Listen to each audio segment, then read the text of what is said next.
Your baby is trying to reach you right now, and some of what you do every day is making that harder than it should be. Not because you are a bad parent, but because nobody ever showed you what these moments actually look like from your baby's side. When you glance at your phone while they are watching your face, they do not see a quick distraction. They feel abandoned, briefly. Babies do not process your intentions. They only process what they feel. And some ordinary habits trigger real stress in their developing brain. There are 10 of them, and most parents are doing several, without any awareness that something important is happening in those moments. Number 6 is the one that almost no one talks about, because admitting it out loud feels like too much honesty about parenthood. Before we begin, I want you to hear something clearly. You are watching this, which means you already care more than you realize. This is not about guilt, and it is not about perfection. It is about understanding what your baby is actually experiencing right now. Habit number 1. Being physically present, but mentally somewhere else entirely, while your baby is looking directly at you. Your body is in the room.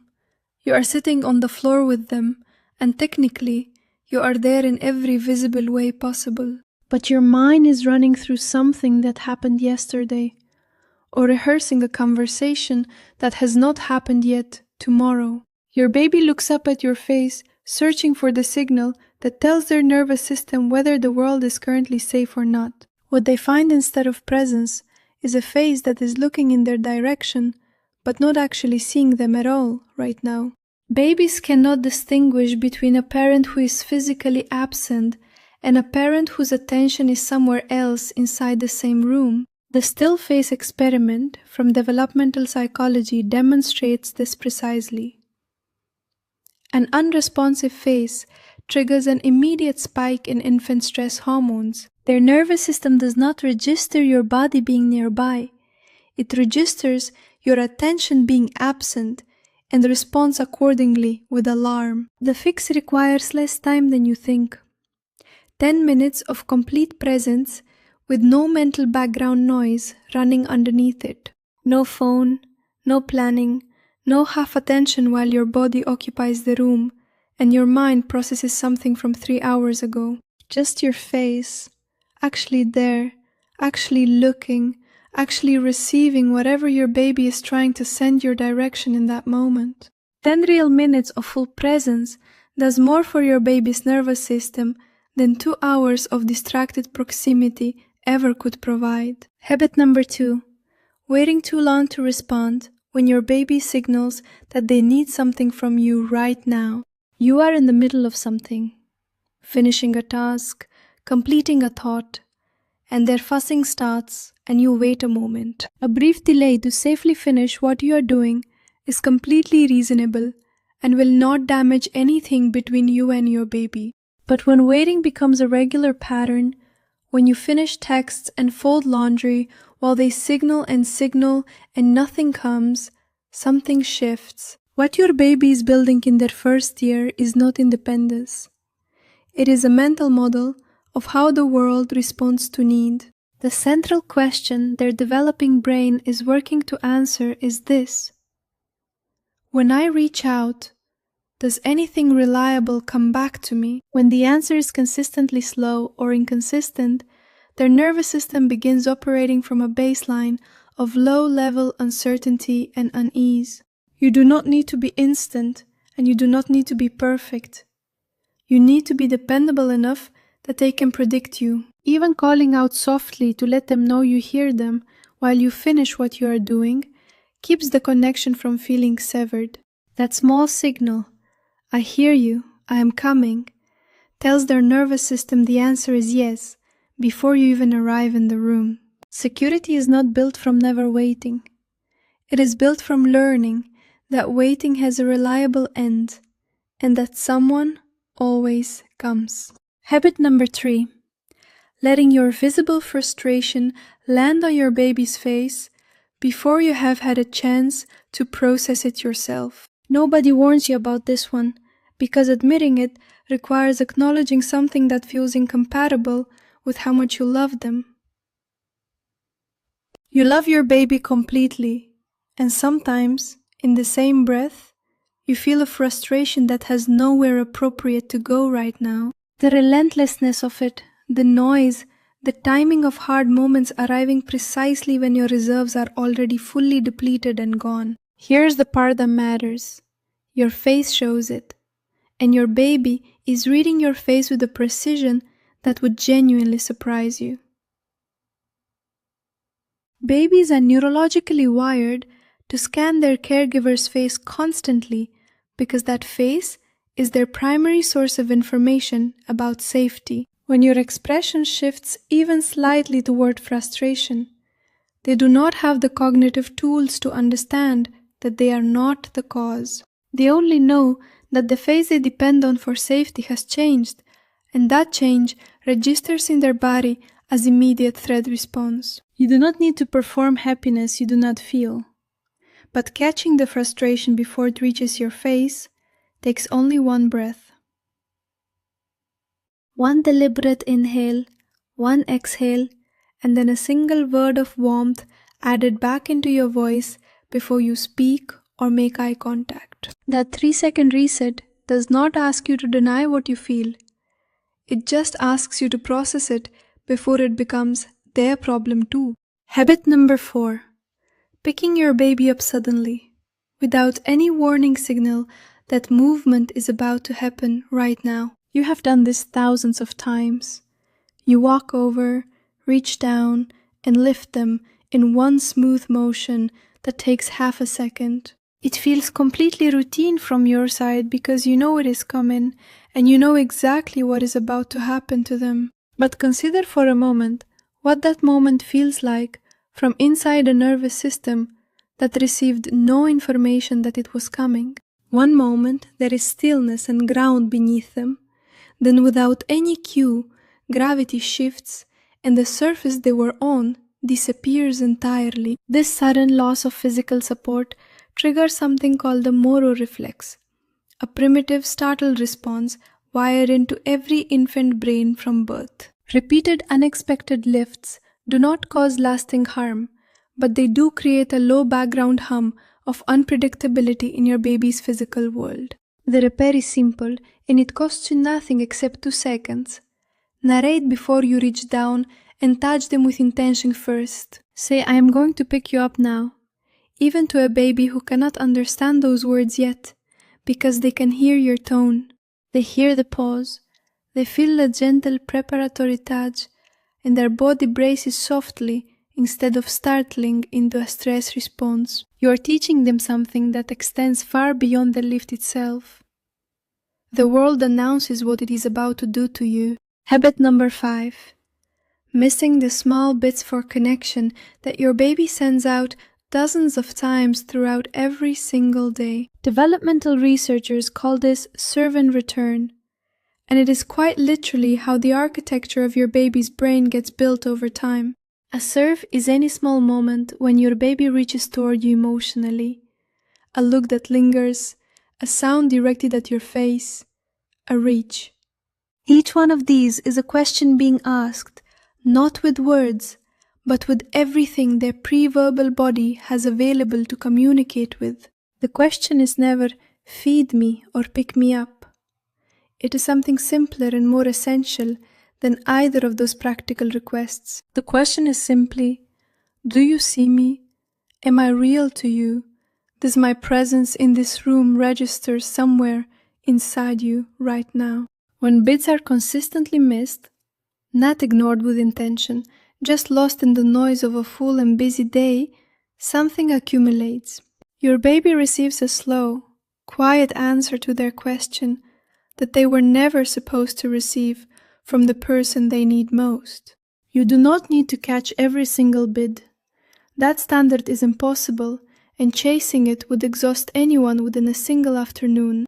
But turning toward them even once, when you notice them reaching, tells their nervous system that the signal they sent found its destination. That one return serve matters more than the ones that were missed, because it confirms the system works and that you are in it. Habit number 6. responding to everything your baby does with efficiency, instead of with the warmth that efficiency tends to crowd out. You have the diaper change down to 90 seconds, the feeding routine runs on schedule, the bath sequence is smooth and completely predictable. You are doing everything correctly in a practical sense, and your baby is fed and clean and safe and on a schedule that works. But somewhere inside the optimization of all those tasks, the emotional texture of those moments has quietly been replaced by competent execution. Diaper changes are not just hygiene tasks, they are one of the most reliable opportunities for face-to-face connection in your baby's entire day. Feeding is not just nutrition delivery. It is several minutes of close physical proximity with someone whose face your baby is studying carefully. When those moments run on autopilot with no eye contact, no soft words, no acknowledgement that a person is on the other side of the task, something is missing. Touch becomes transaction, care becomes procedure, and your baby receives all the practical elements of being cared for without the felt sense of being seen. The fix is not to slow everything down, it is to add one layer of warmth to moments that are already happening on their own schedule. A stroke across their forehead during a diaper change, a quiet word during a feeding, a smile when they catch your eye during a bath. These do not add time to your day, they add a dimension that turns adequate caregiving into the kind that builds something lasting underneath. Habit number 7. Missing the moment when your baby lights up about something, and your face does not reflect their excitement back. Your baby discovers something. A patch of light on the floor, the sound the spoon makes, the way their own hand moves in front of them. Their whole body responds, because babies do not experience small delights. Everything that catches their attention catches all of it completely. They look up to share this with you, because sharing experience with you is the entire point of every discovery they make right now. And you are there, your body is present, but you are carrying something from earlier, and your face does not meet where they are. This is called emotional misattunement. And for a baby, it is not simply disappointing, it is genuinely disorienting at a developmental level. Babies learn what their own emotions are by watching those emotions reflected back from the face of someone who matters to them. When joy looks up and finds a blank, preoccupied face, the emotion does not complete itself. It goes out and finds no surface to land on. It is the emotional equivalent of speaking a sentence into a room and receiving nothing back. Not disagreement, not confusion, just silence. You cannot be perfectly attuned every moment. That expectation belongs to no one and sets a standard that would break any parent quickly. But catching yourself and turning toward them for even one moment of real mirroring is worth more than sustained partial presence ever provides. Habit number 8. The exhale that carries more weight than you realize when it leaves your body during a hard caregiving moment. It is not a raised voice, it is not a harsh word, it is barely even a sound. Just a slow, heavy exhale when you are running empty. The fourth wake of the night, the diaper that arrived 30 seconds after the previous one, was finished and put away carefully. The crying that has been continuous for a duration your exhausted brain has stopped measuring, because the number would not help you anyway. You do not mean anything by it. It escapes your body before your conscious mind has even registered that you needed to release something. But babies are extraordinarily sensitive to vocal tone, long before they can process a single word of the language you are speaking to them. They are not listening to your words.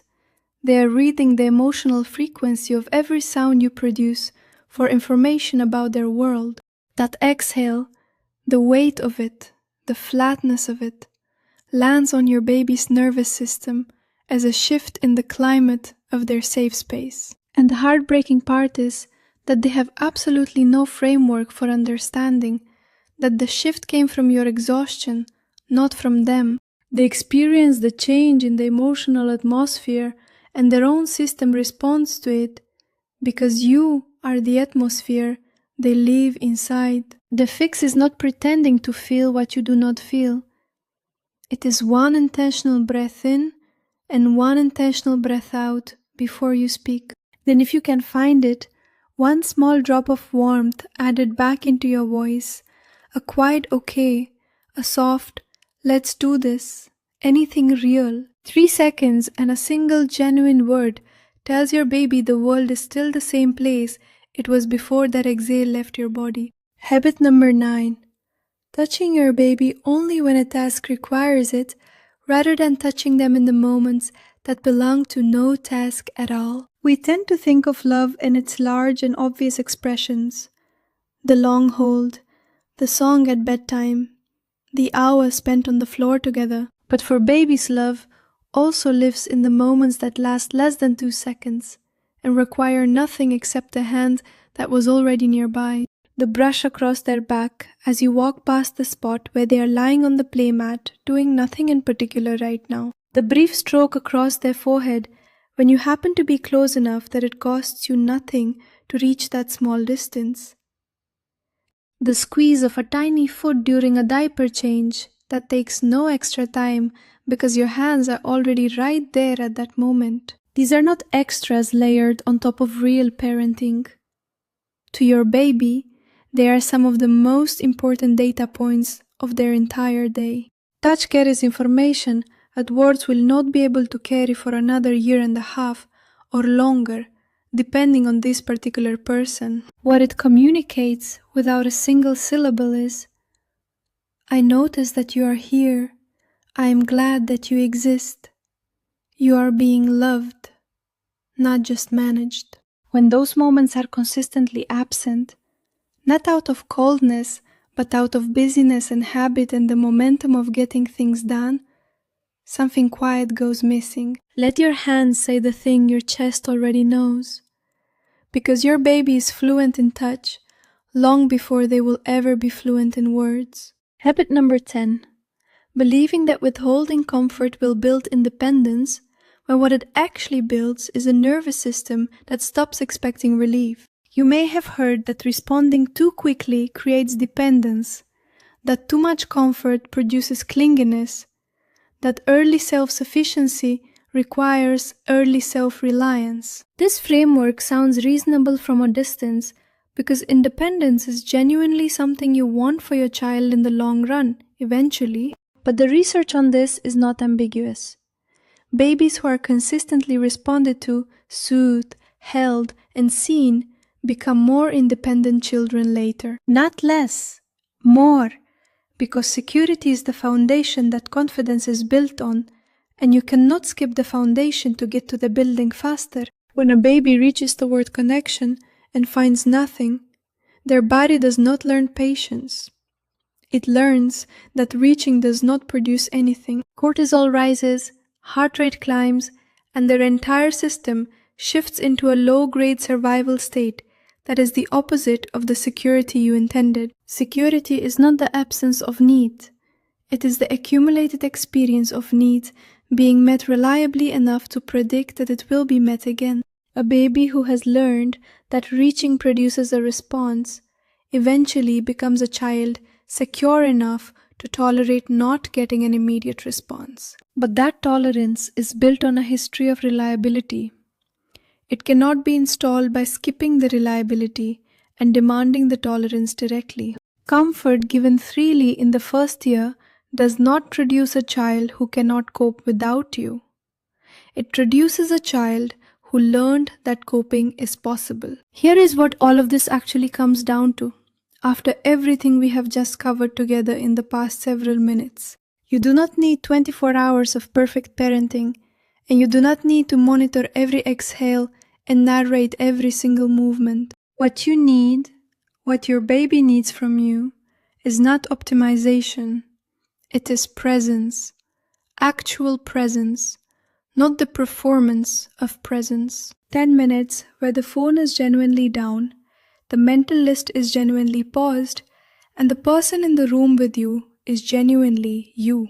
Not a body in a room while a mind runs elsewhere. You, actually here, actually looking, actually receiving whatever they are sending your way. Your baby is not keeping a record of every miss and building a case to present to you at some future point when they have the vocabulary. They are simply looking for you, constantly, quietly, with a hope that does not require any evidence because it is the only thing they know how to do. And every time you show up fully, even once, in an ordinary moment of an ordinary day, they find you and their whole system exhales. That is what attachment is built from. Not grand performances of devoted parenting, but small, genuine moments of contact woven through the everyday. One real moment of connection can repair several moments of disconnection, because your baby is not looking for perfection, just for you.